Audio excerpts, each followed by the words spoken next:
انا باسم الشربيني. انا شغال في الريل استيت بقالي حوالي 15 سنه. شغال في الماركتنج بقالي 24 سنه، وعندنا شركه اسمها اتقان كونسلتنسي شغاله في الفاينانشال اند كوميرشال كونسلتنج في مجال الريل استيت في مصر بقالها حوالي 8 سنين، وما بين مصر وبريطانيا يعني. وشغالين في اكتر من معظم مناطق الريل استيت في مصر، ما بين نورث كوست والعاصمه الاداريه نيو كايرو، ويست كايرو، سخنه. كل المناطق دي بنشتغل في الفاينانشال والكوميرشال كونسلتنج.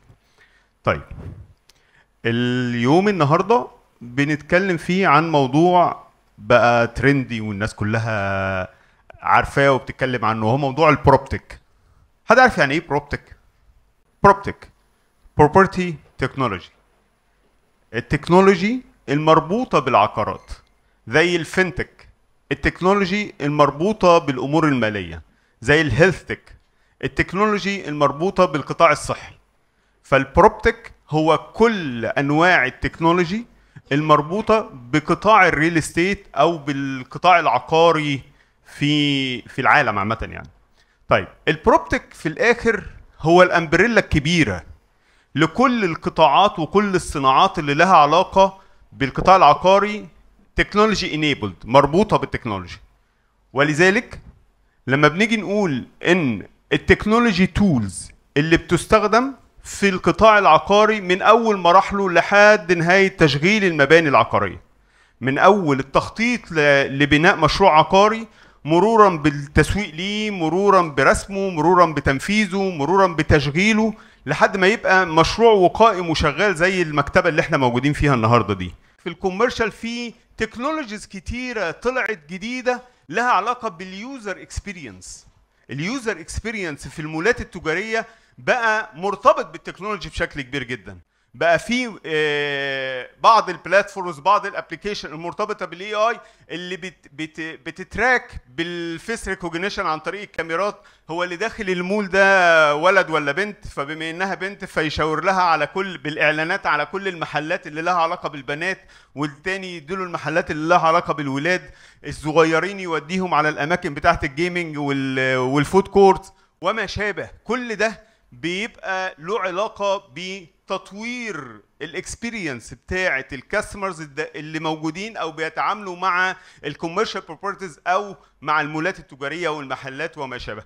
برضو التننت ماكس وتوزيع البروموشنز على حسب الاماكن، كل الحاجات دي بقى ليها تكنولوجي انيبلنج تندرج تحت العبايه او اليافطه الكبيره اللي اسمها سيرتك اللي تابعه للبروبتك.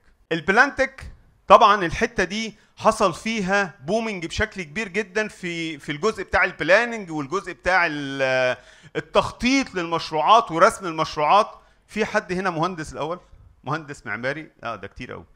المهندسين المعماريين زمان كانوا، او المعماري والمدني، كانوا بيفتخروا بانهم هم ماشيين بيتمشوا كده بالمسطره الحرف تي. حد فيكم عارفها ولا كل الشباب لسه جنريشن زي ما يعرفوش مسطره حرف دي كانت المسطره اللي بيرسموا بيها المشروعات زمان. بعد كده ظهر حاجه اسمها الاوتوكاد. الاوتوكاد ده كان حاجه عظيمه جدا في رسم المشروعات. حاليا الاوتوكاد بقى اولد فاشون جدا، واللي يقول انا بشتغل اوتوكاد ممكن ما يتعينش في شركه، عشان بقى في حاجه جديده اسمها البيم. والبيم ده اللي هو البيلدينج موديلنج سيستم لكل المشاريع العقاريه، في بناء الرسم الهندسي مرتبط فيه المعماري بالانشائي بالام اي بي بكل مكونات المشروع من اول يوم، كلها متداخله مع بعض. بمعنى ان المهندس المعماري هو بيرسم، فبيرسم قاعه زي دي شكلها جميل، بس القاعه دي ما فيهاش ولا عمود. فالمهندس الانشائي يجي يقول له طب واحنا هنوقف القاعه دي ازاي؟ انا لازم احط عمود حلو عشان يمسك السقف يوقفه. فيجي المهندس بتاع الام اي بي يقول له طب واحنا هنعدي بقى المواسير بتاعه التكييف منين، والكهرباء هتيجي منين، والنور هيجي منين، والانترنت هندخل له ممرات منين، والدرينج والصرف بتاع التكييف بتاع الميه بتاعته هتيجي منين. الحاجات دي كلها انا عايز اعمل لها مواسير وخطوط وشبكات جوه القاعه. فيجي بتاع الانتيريور ديزاين يقوم قايل له بس انا عايز ارسم القاعه تكون الكراسي بتاعتها مظبوطه كده، الناس كلها شايفه بعض ومش عارف ايه. التداخلات ما بين تصميم كل مهندس من دول مختلفه عن التاني تماما، لان ده عايز يرسم بطريقه وده عايز يرسم بطريقه وده عايز يرسم بطريقه. فبنوا سيستم او بلاتفورم او بروبتك تكنولوجي تجمع ده كله في بعضه اسمها البيم. فبقت الناس بترسم بنظام البيم، بالتكنولوجي بتاعت البيم، عشان كل حاجه تبقى متشابكه مع بعضها بتشابكاتها وتراكباتها كلها مع تركيباتها كلها مع بعضها، توصلنا في الاخر للنتيجه المتكامله بتاعت المشروع. ده كله بيندرج تحت البلانتك. الكونتك الكونستراكشن تكنولوجي. الكونتك بقى احنا بنروح في مساحه تانية تماما من الانسبكشن على المشاريع. بنروح لاننا بنقدر نشوف هو المشروع وهو بيتنفذ. الانسبكشن اللي كان بيتعمل عن طريق المهندسين بشكل مباشر على الارض بفيزيكال انسبكشن، بينزلوا يشوفوا هو العمود ده جاي في مكانه ولا زايد 3 سم ولا ناقص 2 سم. الكلام ده كله بقى بيتعمل بتكنولوجيز وبيتعمل بسنسورز وبيتعمل بكاميرات وفيسنج ريكوجنيشن لكل التفاصيل الخاصه بالمشاريع. كمان الاوجمانتد رياليتي اللي بتخليك تقدر تشوف المشروع بتاعك قبل ما يتبني بشكل متكامل. كل الحاجات دي طورت من الصناعه بشكل كبير جدا في الجزء بتاع الكونستراكشن للمشاريع. واخيرا الجزء بتاع المارتك. والمارتك ده دخل فيه كتير من التكنولوجيز وكتير من البلاتفورمز اللي بتطور العمليه البيعيه وتطور السايكل بتاعه الماركتنج والبيزنس ديفلوبمنت الخاص بالمشروعات، من اول الفكره مرورا بالديجيتال ماركتنج، مرورا بالتارجتنج للعملاء المناسبين لكل مشروع، مرورا بالسي ار ام، انتهاء بانتهاء العمليه البيعيه بالكونتراكتنج وما شابه، والكاستمر سيرفيس بقى فيما بعد البيع. كل ده داخل تحت الامبريلا بتاعه المارتك، اللي هم كل الاقسام ديت تندرج تحت البروبتك. طب هو في الاخر لما نيجي نشوف حاجه زي كده او المشروعات دي كلها، البروبتك اصلا هو تكنولوجي او سيكتور من التكنولوجي انيبلنج في الريل استيت، كبير ولا صغير ولا حلو ولا وحش ولا طالع ولا نازل جلوبالي وفي الميدل ايست وفي مصر. جلوبالي البروبتك في العالم في خلال 24 تخطى ال 40 مليار دولار. صناعة البروبتك في العالم تخطت ال 40 مليار دولار. كم منهم في الميدل ايست وافريكا؟ نتوقع كده كم في المية يعني من ال 40 مليار دولار دول؟ البورشن اللي مصر واخداها من البروبتك اندستري عالميا من ال 40 مليار دولار في 2030 متوقع يصل الى 132 مليار دولار. هو حاليا 40. الميدل ايست ان افريكا، الشرق الاوسط وافريقيا كلهم على بعض واخدين قد ايه تقريبا كبورشن من الماركت بتاع البروبتك في العالم؟ حد يتوقع كده او يهبد؟ يعني حضرتك قربت شويه. 2% فقط. 2% فقط من حجم البروبتك ماركت في العالم في ميدل ايست ان افريكا بالكامل. طب ده معناه ان ده حاجه وحشه؟ ده حاجه بوتنشال جدا.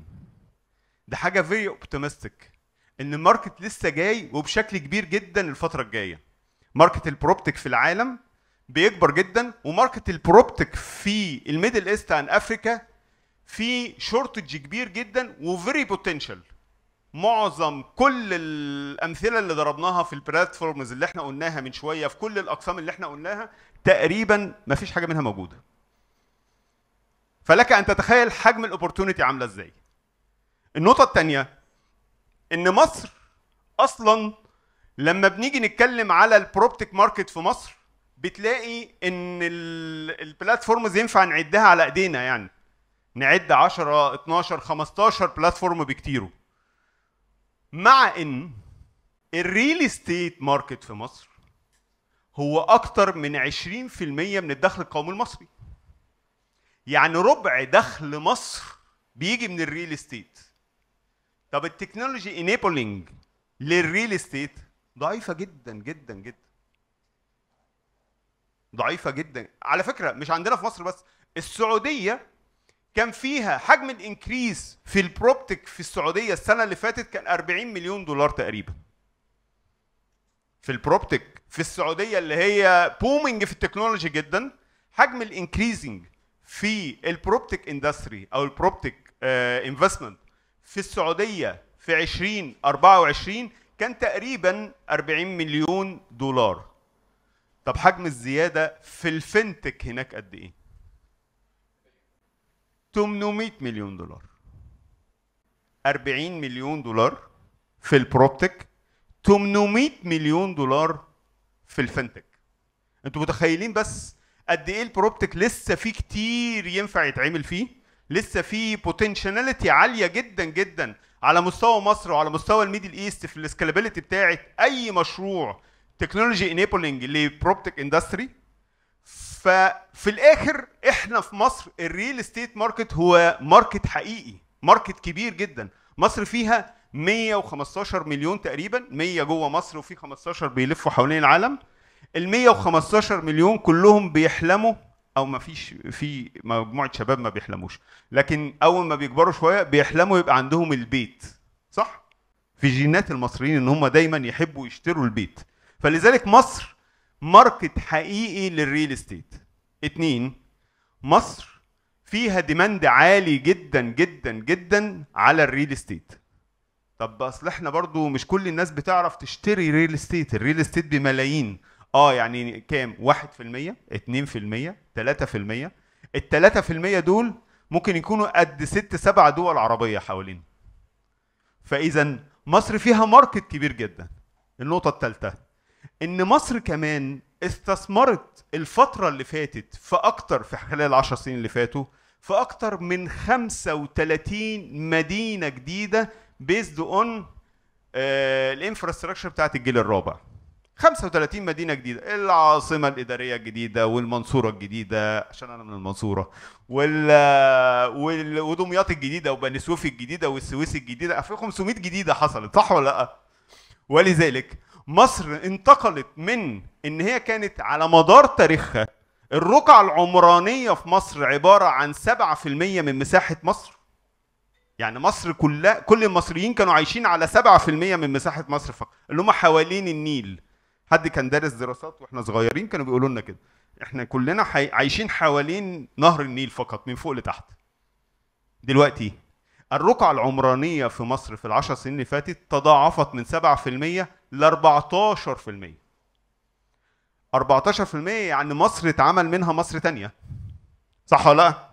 ال7% بقت 14%. ده حجم ماركت، حجم ماركت بتاع ريل استيت. لما تيجي تدور على، انا لما اجي اعمل اي ستارت اب لها علاقه بالتكنولوجي هشوف الريل ماركت بتاعي اللي انا هشتغل عليه، وهجيب التكنولوجي اللي تعمل سوليوشن يحل مشكله موجوده في الاندستري بتاعتي وابدا اشتغل. بس لو ما فيش ماركت انا هحل ايه؟ مش هحل مشكله. لكن ده انا عندي ماركت، وماركت كبير جدا جدا جدا اسمه الريل استيت في مصر بكل انواعه. اقدر ادور على مشكله معينه جواه واحلها وابدا اخترق بها السوق بتاعي بشكل كبير جدا. دي البوتنشاليتي بتاعت البروبتك في مصر. لما نيجي نبص على ناوي من افضل البلاتفورمز اللي اتعملت في خلال ال3 سنين اللي فاتوا في مجال الليستنج في مصر، ولسه بيتطور وبيشتغل على شقين، شق البي تو سي للعملاء اللي عايزين يشتروا وحدات، وشق البي تو بي للبروكرز اللي بيشتغلوا عن طريق البلاتفورم بتاع ناوي مع كل الديفلوبرز الموجودين في مصر، وشغالين بشكل كويس جدا. ومن اكبر البلاتفورمز اللي قدرت تحصل على تمويل في مصر في قطاع البروبتك مؤخرا. بارتمنت من الافكار اللي كانت جيده جدا ومناسبه للسوق المصري. ليه؟ السوق المصري البيرشيس باور بتاعته مش عاليه قوي، وبالتالي التيكت برايس بتاعت الانفستمنت بتاعت الريل استيت عاليه. الحلول في حته زي دي عامله ازاي؟ بارتمنت قدروا يوصلوا لسوليوشن لطيف يحل المشكله ديت مع الناس اللي عايزه تستثمر في تيكت برايس عاليه ومش قادره تستثمر فيها. فعملوا حاجه اسمها فراكشنال اونرشيب، ودي موجوده في العالم كله ولكن ما كانتش موجوده في مصر. قدروا هم يقننوا حاجه زي كده، ان الابلكيشن بتاعهم لما بيكون في يونت، اليونت دي ثمنها مثلا يعني 10 مليون جنيه وانا ما اقدرش اشتريها، فنقدر، او 8 مليون جنيه وانا ما اقدرش اشتريها، فيجمعوا 8 افراد عن طريق البلاتفورم يعملوا بيهم زي فراكشنال اونرشيب. كل واحد بيشتري في سهم في المشروع او في اليونت ديت بمليون جنيه من ال 8 مليون جنيه، وبيبقى فيه شيرد اونر شيب لليونت عن طريق الابلكيشن هو الحاضن ليهم، وشيرد اونر شيب لليونت منهم كلهم.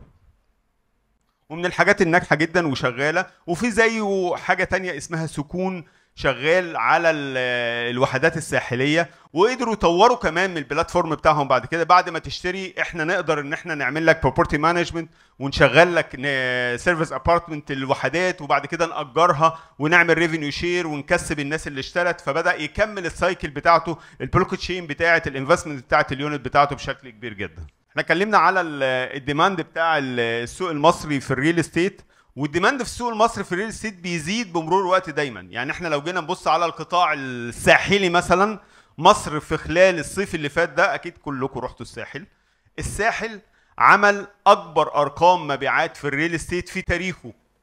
الساحل السنه اللي فاتت دي، السنه دي احنا لحد كيو 3 مصر عامله 800 مليار جنيه مصري مبيعات. لذلك متوقع ان مصر تتخطى في 2024 1.4 تريليون جنيه مبيعات عقاريه. قس على ذلك في كل المنتجات الموجوده، سواء كانت كلاس A او كلاس B او كلاس C في المنتجات العقاريه الموجوده. المنتجات السكنيه اصلا كده كده دايما عليها ديماند. مصر في الاخر كل سنه بيحصل فيها كام حاله جواز تقريبا؟ مليون حاله جواز. قولوا ما شاء الله. مليون حاله جواز يعني مليون شقه عايزينهم. هذا ديماند اهو. طب مصر لا قدر الله بيحصل فيها كام حالة طلاق كل سنة؟ نص مليون. ففي نص مليون شقة كمان عايزينهم زيادة. ما هو لما بيطلقوا بيحتاجوا شقة كمان. احنا لا نتمنى الطلاق طبعا، بس في الاخر انا بوريكم بس حجم ديماند بسيط، وهو فكرة الاحتياج للوحدات السكنية بشكل دائم عامل ازاي. وبناء عليه بنحتاج مولات تجاريه، بنحتاج مكاتب اداريه، بنحتاج. فالديماند في مصر هو ديماند حقيقي وديماند كبير جدا، بيساعد على ان البوتنشاليتي في بناء اي بلاتفورم خاص بالبروبرتي مانجمنت عامه، سواء كان على مستوى المحلات التجاريه، على مستوى المكاتب الاداريه والكورك سبيسز واليوتيلايزيشن للمساحات الاداريه اللي موجوده عشان نقدر نديرها بالتكنولوجي، على مستوى الوحدات السكنيه، الهوتيل ابارتمنتس والايجار بتاع الهوتيل ابارتمنتس وما شابه. في بوتنشاليتي عاليه جدا في كل القطاعات في البروبتك في مصر. كمان احنا فكره ان ال 35 مدينه اللي اتعملوا في مصر جداد كلهم مبنيين بيزد اون مدن الجيل الرابع والجيل الخامس، والتكنولوجي انفراستراكشر بشكل كبير جدا، هيساعد على تطوير التكنولوجي في المدن دي، سواء كان العلمين او العاصمه الاداريه الجديده او كل المدن الجديده اللي اتعملت. ودلوقتي داخل علينا راس الحكمه وراس بناس وغيره من المناطق الجديده اللي مصر راحه للاستثمار فيها بشكل كبير. دي كلها شويه الستاتستكس. البرزنتيشن ديت اي حد من حضراتكم يقدر يتواصل معايا على لينكد ان وياخد نسخه منها بالكامل. دي كلها ستاتستكس لها علاقه بالماركت بتاع البروبتك في العالم، والتغيرات اللي حصلت عليه والبومنج اللي حاصل للقطاع العقاري في والتكنولوجي انيبلنج للقطاع العقاري في العالم كله، والميدل ايست وافريكا من باب اولى بالنسبه لنا. من اهم البلاتفورمز الموجوده عالميا في اللي لها علاقه بالبروبتك اير بي ام بي. واير بي ام بي على فكره من الابلكيشنز او من البلاتفورمز اللي نجحت جدا عالميا. مظبوط ولا مش مظبوط؟ العالم كله بيستخدم اير بي ام بي ما عدا مصر. مصر استخدام اير بي ام بي ضعيف جدا جوه مصر. ليه؟ ممكن يكون لسه ما حصلوش الانتشار المناسب ككونسيومر بيهيفير يقدر يستخدم اير بي ام بي عشان يسكن في شقه او في بيت لمده يومين ثلاثه، على مستوى الاند يوزر وعلى مستوى اللاند لوردز. ان الناس ما عندهاش لسه في مصر الثقافه ان هي تجهز بيتها عشان يبقى موجود على اير بي ام بي، عشان حد يجي ياخده منه ويطلعه منه لمده 3 4 ايام ويقعد مكانه ويستخدم سريره ويستخدم بيته ويستخدم تلفزيونه والريموت بتاعه والكلام ده. بس بوكينج سبيشال سيرفيس مختلف عن اير بي ام بي. بوكينج تعتبر كوربريت ليفل او كوربريت سيرفيس مختلفه عن اير بي ام بي. اير بي ام بي مرتبط ب زي الاوبرنج للوحدات الفندقيه، زيها زي الاوبر بالنسبه للعربيات. انت بتستخدم عربيتك عشان تشغلها اوبر، انت هتستخدم بيتك عشان تشغله فندق. هي دي فكره اير بي ام بي. ولذلك ارجع اقول تاني ان از لونج از ان هو لسه ما وصلش لمرحله الانتشار والنجاح الكبير اللي يوصلوا للبومينج والساتوريشن جوه مصر، اذا هو ستيل لسه اوبورتيونيتي كبيره جدا ان انت تبني حاجه شبيهه لو انت عايز وتقدر تشتغل بيها، او اوبورتيونيتي ان انت تستغل خلاص في سوليوشن حلو اهو تقدر انت تطور عليه وتطلع منه سوليوشن احسن. على فكره كان مصر كان فيها كريم، ودلوقتي بقى فيها اوبر، وبعديها بقى فيها ان درايف وغيره وغيره. مصر بلد فيها ماركت كبير جدا يستوعب الابلكيشن ده او البلاتفورم ده او السوليوشن ده، ويستوعب حاجات تانية كمان. النقطه التانية كمان ان احنا في المينا ريجون زي ما قلت لحضراتكم لسه في بوتنشاليتي عاليه جدا على مستوى الاسكالابيلتي جوه مصر وفي الميدل ايست بالكامل، لان لسه حاجات كتير قوي في البروبرتي تكنولوجي ما استخدمتش ولا اشتغلت في مصر بشكل كبير او في المنطقه.